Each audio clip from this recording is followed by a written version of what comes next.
오늘 주신 말씀은 요한복음 9장 13절부터 23절까지 되겠습니다. 제가 먼저 13절 읽겠습니다. 저희가 전에 소경되었던 사람을 데리고 바리새인들에게 갔더라. 예수께서 진흙을 이겨 눈을 뜨게 하신 날은 안식일이라.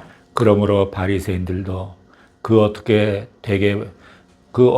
보게 된 것을 물으니 가로되 그 사람이 진흙을 내 눈에 바르매 내가 씻고 보나이다 하니, 바리새인 중에 혹은 말하되 이 사람이 안식일을 지키지 아니하니 하나님께로서 온 자가 아니라 하며, 혹은 말하되 죄인으로서 어떻게 이러한 표적을 행하겠느냐 하며 피차 질문이 되었더니, 이에 소경되었던 자에게 다시 묻되 그 사람이 네 눈을 뜨게 하였으니 너는 그를 어떠한 사람이라 하느냐 대답하되 선지자니이다 한대. 유대인들이 저가 소경으로 있다가 보게 된 것을 믿지 아니하고 그 부모를 불러 묻되, 이는 너희 말에 소경으로 났다 하는 너희 아들이냐? 그러면 지금은 어떻게 되어 보느냐? 그 부모가 대답하여 가로되 이가 우리 아들인 것과 소경으로 난 것을 아니냐. 그러나 지금 어떻게 되어 보는지 또는 누가 그 눈을 뜨게 하였는지 우리는 알지 못하나이다. 저에게 물어보소서. 저가 장성하였으니 자기 일을 말하리이다. 그 부모가 이렇게 말한 것은 이미 유대인들이 누구든지 예수를 그리스도로 시인하는 자는 죽여하기로 결의하였으므로 저희를 무서워함이라. 함께 읽죠. 이러므로 그 부모가 말하기를 저가 장성하였으니 저에게 물어보시오 하였더라. 아멘. 오늘 말씀은 편견을 지닌 바리새인들이란 제목이 되겠습니다. 태어날 때부터 소경된 사람이 거리에서 구걸하는 것을 보고 제자들이 예수님께 질문했습니다. 랍비여, 이 사람이 소경으로 난 것은 자신의 죄 때문입니까? 부모의 죄 때문입니까? 이에 대해 예수님께서 분명히 말씀해 주셨습니다. 이 사람이 소경으로 난 것은 본인이나 부모의 죄가 아니라 이 사람을 통해서 하나님이 하시고자 하시는 일을 나타내려 함이라 라고 말씀해 주셨습니다. 믿음은 한 사건을 놓고 해석할 때에 놀라운 반전을 일으키기도 합니다. 사람이 고난을 당했을 때 힘들고 어려워하는 이유는 고난 자체를 해석할 수 없기 때문입니다. 비록 가난하고 병이 들어도 자신이 당하는 고난에 대해 해석할 수 있다면 오히려 축복이 될 수 있습니다. 안심할 수도 있습니다. 성숙을 위해서 하나님은 고난의 터널을 통과해도 하세요. 이 의미를 해석할 수 있으면 더 이상 고난을 고난으로 여기지 않게 됩니다. 대개가 고난이 끝날 무렵이거나 다 끝난 다음에야 해석하는 경우가 많지 않습니까? 저는 30대 중반부터 한 16년간 사업을 했습니다. 전기 제품을 만드는 일본의 어느 회사와 제휴를 해서 제품을 생산하는 일도 했고 무역도 참 많이 했습니다. 그 16년 동안에 어느 해인가 딱 1년간은 전혀 수입이 없었습니다. 너무 힘들었어요.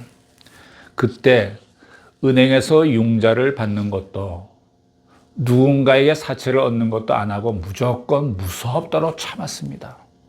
왜냐하면 빚지면 그것을 갚을 능력이 없었을 것 같아요. 그래서 조금 있는 것 가지고 초절약하면서 그 기간을 보냈는데 그 기간이 자로 잰 듯이 딱 1년 만에 끝났어요. 그리고 회복이 아주 뜻밖의 너무 잘 됐어요. 그때 하나님께서 내게 나를 고난 속에서 훈련시켰구나 라고 제가 조금 마지막에 해석을 그렇게 했습니다. 근데 하나님께서는 우리에게 고난을 주실까? 이런 생각을 하면서 좋으신 하나님인데 왜 우리에게 고난을 주실까? 근데 제가 생각하기에는 하나님이 고난을 주시기보다는 우리의 실수와 우리의 잘못된 판단으로 우리 스스로 고난 속에 들어갔는데 하나님께서 주신 고난이라고 우리는 주로 많이 생각을 해요. 그렇게 맞이하게 된 고난을 하나님께서 이용하셔서 우리를 변화시킬 뿐이시죠. 어떤 분은 이런 간증도 해요. 하나님께서 내게 병을 주셔서 내가 이렇게 아주 고생을 했지만 이렇게 변하게 됐다고. 근데 그런 간증을 들으면 좋으신 하나님이 병을 주실까? 이런 의문이 들어요. 자기 자신이 몸을 잘못 관리해갖고 병을 들었는데 그 병을 하나님께서 이용하셔서 그 사람을 변화시키는 일을 하신 것이죠. 그래서 여러 가지 생각해 보면 하나님께서는 참 억울하시겠다 이런 생각이 들 때가 가끔 있어요. 하나님이 억울하시겠다는 생각이 들 때가 있죠. 1년간 제가 수입이 제로인 생활을 하면서 돈의 가치도 알게 됐고 돈은 참 귀하게 써야 된다는 것도 알게 됐고 또 가난한 사람들을 이해하게 됐고 또 나누며 살아야 한다는 것도 배웠어요. 아주 그게 나중에 도움이 됐습니다. 내가 그때 만일 힘들어서 견디지 못하고 돈을 빌리거나 은행 융자를 받았다면 고난을 통해서 나를 훈련시키실 하나님께서 계획에 차질이 생기는 거예요. 그럴 수 있어요. 저는 그때 1년으로 딱 끝났지만 만약에 내가 힘들다고 해서 돈을 끌어다 빚을 졌다면 아마 고통은 3년, 5년 이상 걸렸을지도 몰라요. 왜냐하면 돈줄이 다 끊어진 다음에 훈련이 새로 시작해야 되는 것 아니겠어요? 그렇게 되면 빚만 남게 됩니다. 여러분의 인생에 하나님의 이런 섭리를 아시고 고난을 해석할 줄 아셔야 돼요. 비극과 절망의 현상에 대해서 예수님이 해주신 정확한 해석은 한순간의 고난을 축복과 영광으로 바꿔놓는 계기가 된 것입니다. 이제 더 이상 인간의 운명론이나 원죄론의 핑계를 삼을 수 없게 된 것입니다. 인간의 저주, 좌절, 소외, 고통 등은 하나님의 영광을 나타내기 위한 것이라고 예수님께서 해석해 주셨기 때문입니다. 동경의 신주쿠에 오쿠보라는 곳이 있습니다. 거기에 이제 일본 개신교 중에서는 가장 큰 건물인 요도바시 교회가 있습니다. 수많은 집회를 거기서 하고 있어요. 그곳 담임 목사님이 미네노 다츠히로 목사님이신데 지금은 아마 연세가 한 80대 중반쯤 되지 않았을까 보는데 그 교회에서만 담임 목사 58년을 하고 지금 계시는 중입니다. 대단하죠? 58년간 지금 하고 계세요.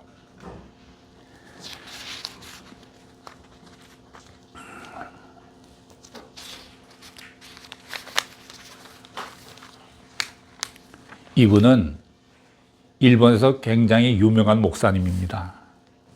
그런데요, 이분의 출생이 사생아였습니다. 사생아였어요. 이분의 간증문을 보면 자기는 사생아로 태어나서 젊었을 때 크게 좌절하고 방황의 세월을 보내었다고 해요. 그런데 그 일로 인해서 자기는 예수님을 만날 수 있었고 하나님의 일을 하게 되었다고 고백했습니다. 그 미네노 목사님은 자신의 출생의 비밀이 하나님의 영광을 나타내기 위한 사건이었다고 간증했습니다. 저는 충격도 받았지만 몹시 감격했습니다. 하나님께서 이렇게도 하시는구나. 소경도 사생아도 하나님의 영광을 나타내기 위함입니다. 예수님께서 태어날 때부터 소경된 사람에게 인생의 의미를 해석해 주셨을 뿐만이 아니라 눈을 뜨고 앞을 보게 하는 복도 함께 주셨습니다. 이 말씀을 대하는 우리들은 주님께서부터 우리는 주시는 구원도 받고 동시에 건강의 복도 누리시기를 바랍니다. 소경으로 태어났던 사람이 갑자기 눈을 뜨게 되자 주위 사람들은 놀라며 충격을 받습니다. 사람들은 크게 네 가지 반응을 보입니다. 첫째, 소경이었던 사람을 평소 잘 알고 지내던 사람들의 반응입니다. 8절에서 9절 말씀을 보실 것 같으면 한번 읽어보실까요? 시작. 이웃 사람들과 네 시선에 저가 버린 것을 보았던 사람들이 가로되 이는 앉아서 구걸하던 자가 아니냐 혹은 그 사람이라 하며 혹은 아니라 그와 비슷하다 하거늘 제 말은 내가 그로라 하니. 주위에 있던 많은 사람들이 도저히 믿을 수 없는 일이 벌어졌기 때문에 놀래고 당황한 것입니다. 당연하죠. 그들은 그가 예전에 소경이지만 그가 예전에 소경이다, 아니다 논쟁을 벌립니다. 여기서 우리가 발견할 수 있는 영적 교훈이 있습니다. 참된 신앙은 주변 사람을 당황하게 만든다는 사실입니다. 만약 우리가 예수님을 믿고 주변 사람들이 우리를 보고 아무렇지도 않다면 좀 문제가 아닐까 이렇게 생각이 됩니다. 예수님을 믿은 후에 가족이나 친척, 식구들에게 또 친구들에게 아무런 변화를 보여주지 못한다면 뭔가 문제가 있는 것 아니겠습니까? 우리가 정말 예수님을 만났다면 주위 사람들은 우리로 인해 충격을 받게 됩니다. 진정한 믿음은 사람들에게 많은 변화를 가져옵니다. 굳이 소경이 눈을 뜨는 것 같은 일이 아닐지라도 미워하던 사람을 용서할 수 있게 됐고 결코 포기할 수 없는 것을 포기할 수 있게 됐고 인생을 바꾸는 영적 변화를 일으키게 합니다. 그럴 때 주변의 부모나 친척이나 자녀들, 친구들이 놀라고 당황하는 것입니다. 제가 평신도 때에 구역장을 한 적이 있어요. 제가 이제 금요일마다 구역 예배를 드리는데 한 50대 아주 점잖은 중년 남자가 이제 최근에 예수를 믿게 됐어요. 구역 예배까지 오셨어요. 근데 그분은 1년에 한 차례씩 자기 아버지 집에서 제사를 지내고 됐습니다. 근데 아버님이 나이가 80이 가까운데 그 아버님은 굉장히 유교 사상이 강한 선비 같은 분이에요. 그래서 다 식구들이 모여서 하루는 제사를 드렸는데 제사 끝나고 나서 이 아버지가 이렇게 말을 했습니다. 우리 구역식구 그 사람이 장남인데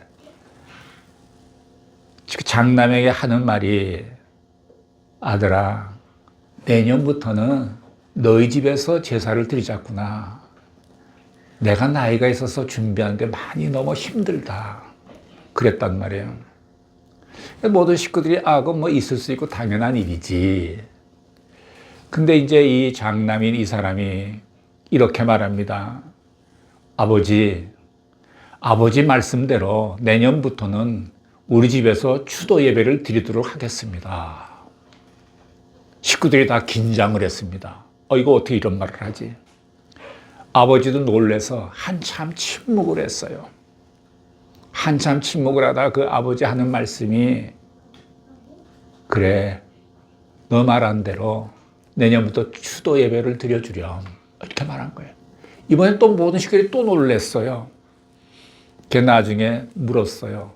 아니, 아버님이 어떻게 그렇게 말씀하십니까? 이 아버지 말씀이 대답이 이런 거였어요. 그 아들이 평생 동안 날 속삭인 적이 없었어. 언제든지 순종하고 날 따라섰어. 근데 그런 아들이 그렇게 말하는데 내가 노 할 수 없었어. 받아들일 수밖에 없었어. 그 말을 들으니까 이 순종의 힘이란 것이 이렇구나라고 느끼게 되더라고요. 나중에 또 그 아들한테 물어봤어요. 아니, 아버지가 제사를 드리라고 했는데 당신은 추도 예배를 드리겠다고 말했으니 그게 무슨 소리요? 그랬더니 아들이 또 하는 얘기가 이래요. 나는 아버지가 분명히 내년부터 너희 집에서 추도 예배 드리라 이렇게 말했다는 거예요. 그러니까 이건 성령의 역사죠. 그래서 그 이듬해 그 집에서 이제 처음으로 추도 예배를 드리는데 제가 구역장이니까 우리 교회 부목사님을 모시고 가서 추도 예배 드리고 저는 기도도 하고 그랬습니다. 그런 역사가, 그런 변화가 있어요. 예수를 믿게 되면 이런 놀라운 변화가 일어나더라고요. 이런 변화가 태어날 때부터 소경이었던 사람에게도 일어난 것입니다. 옛사람이 변해서 새사람이 되고, 죄인이 변해서 의인이 되고, 어둠의 자녀가 변화돼서 빛의 자녀가 된 축복이 일어난 것입니다. 자신이 느끼는 변화, 다른 사람들이 아는 변화, 하나님이 인정하시는 변화가 일어난 것입니다. 둘째는 바리새인들의 반응입니다. 13절부터 15절까지를 읽어보실까요? 시작. 저희가 전에 소경되었던 사람을 데리고 바리새인들에게 갔더라. 예수께서 진흙을 이겨 눈을 뜨게 하신 날은 안식이라. 그러므로 바리새인들도 그 어떻게 보게 된 것을 물으니 가로되 그 사람이 진흙을 내 눈에 바르매 내가 씻고 보나이다 하니. 사람들은 그를 종교와 정치 지도자 그룹인 바리새인들에게로 데려갑니다. 아마 두 가지 이유가 아닐까 생각합니다. 하나는 당시 바리새인들은 종교 지도자들이었고 백성들의 멘토였기 때문에 이 사건에 대해서 그들의 해석을 듣고 싶었을 것입니다.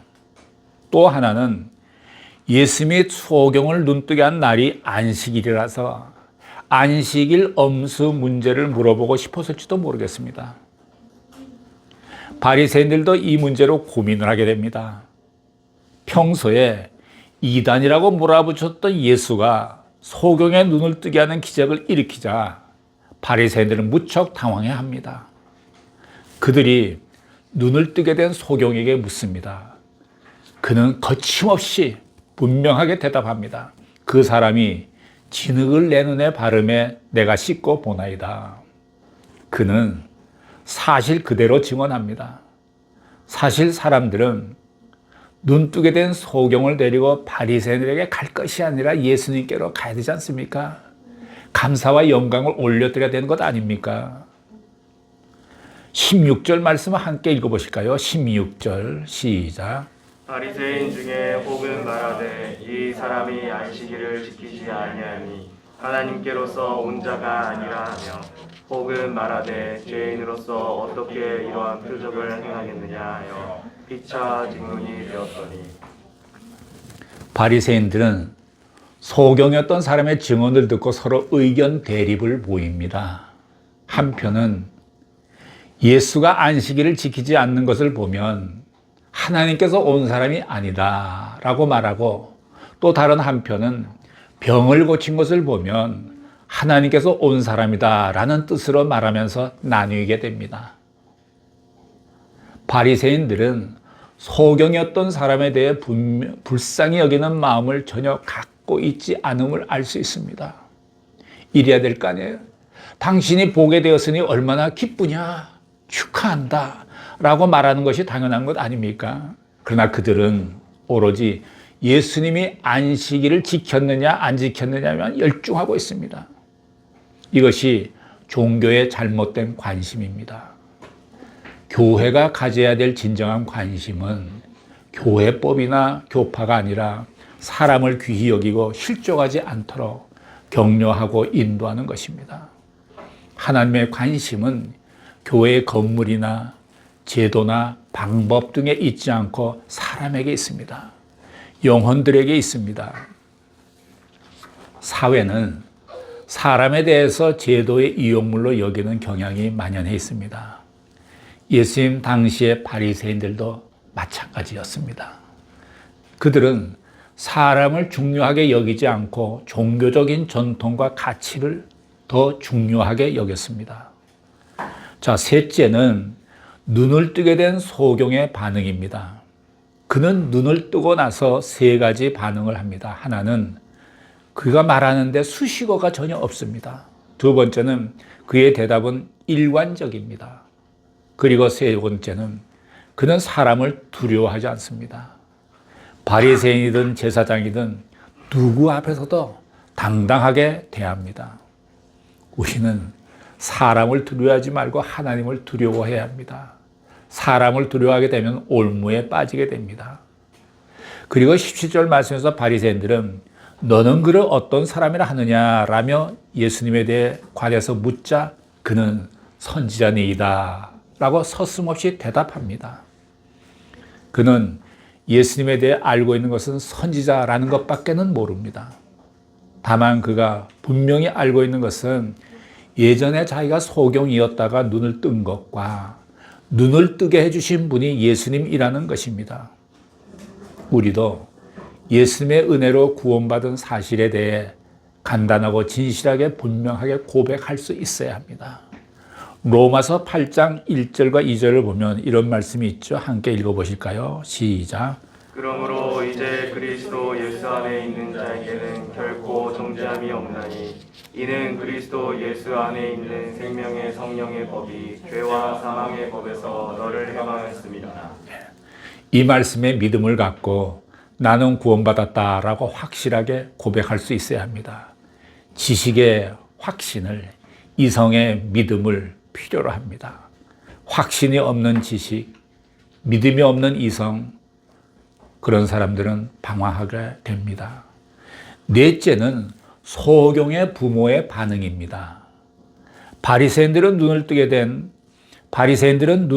된 사람의 말을 믿을 수 없다. 자기 마음에 안 드니까. 그래서 그의 부모를 불러옵니다. 바리새인들의 태도는 진리를 찾으려는 것이 아니라 자기의 생각을 다른 이에게 강요하려 하는 것입니다. 그들은 사건의 진실 여부에 전혀 관심이 없습니다. 오히려 확실한 증거가 있어도 그들의 마음에 예수님을 절대로 믿을 수 없다는 오만, 독선, 편견 등으로 가득합니다. 그런 마음을 소유한 사람들은 아무리 옳은 이야기를 해주어도 알아듣지 못합니다. 바리새인들은 눈을 뜨게 된 사람을 미숙하고 비이성적인 사람으로 취급합니다. 그래서 그의 말을 믿지 않고 그의 증거에 대해 가치가 없다 생각하고 부모를 불러옵니다. 20절부터 23절까지 긴데 저하고 번갈아 읽죠. 20절을 제가 먼저 읽습니다. 그 부모가 대답하여 가로되 이가 우리 아들인 것과 소경으로 난 것을 아나이다. 그러나 지금 어떻게 되어 보는지 또는 누가 그 눈을 뜨게 하였는지 우리는 알길 못하리라. 저에게 물어보시오. 저가 장성하였으니 자기 일을 말하리라. 그 부모가 이렇게 말한 것은 이미 유대인들이 누구든지 예수 그리스도를 시인하는 자는 출교하기로 결의하였으므로 저희를 무서워함이로라. 이러므로 그 부모가 말하기를 저가 장성하였으니 저에게 물어보시오 하였더라. 이 부모는 예수님께 대해서 자세히 말하기를 좀 겁을 내서 이렇게 돌려 말합니다. 참 지혜로운 것 같아요. 그러나 부모의 마음에 두 가지 사실이 깔려 있음을 우리는 알 수 있습니다. 하나는 아들의 눈이 뜨여서 기쁜 것이고 또 하나는 바리새인들과 종교 지도자들을 무서워하기 때문에 진실을 입 밖에 내지 못한다는 것입니다. 본문 말씀을 근거로 해서 사람들이 예수님을 거부하고 복음을 거부하는 세 가지 이유를 정리할 수 있습니다. 첫째는 사람이 잘못된 지식이나 편견을 갖게 되면 하나님의 섭리를 오해한다는 것입니다. 그래서 제자들은 태어날 때부터 소경된 것이 본인이 죄입니까? 부모의 죄입니까? 확인하려는 엉뚱한 질문을 했던 것입니다. 그러나 예수님은 어느 누구의 죄 때문이 아니라 하나님의 일을 나타내기 위함이라고 말씀해 주셨습니다. 우리가 생각이나 관점을 바꾼다면 모든 상처들은 사라지고 행복이 찾아올 것입니다.